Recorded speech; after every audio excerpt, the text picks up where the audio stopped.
Vladimir Poutine qui a donc déclaré « Il est crucial dans ce moment important d'éviter tout acte pouvant déstabiliser la situation dans le conflit syrien », ce qui veut dire pour beaucoup tout simplement restons-en là, n'aggravons pas la situation.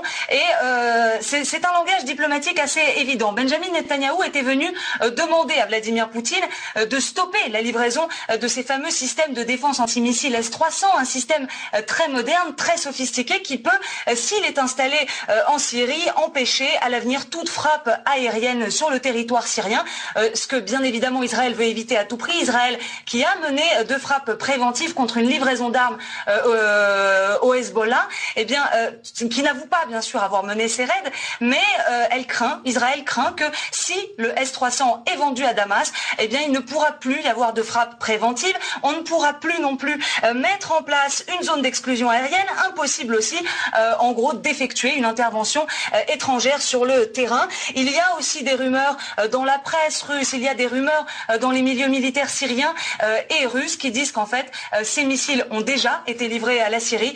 Donc l'inquiétude est très grande côté israélien, mais Vladimir Poutine s'est montré comme d'habitude de glace face à tous ces arguments et pour l'instant eh bien la situation n'a pas beaucoup évolué.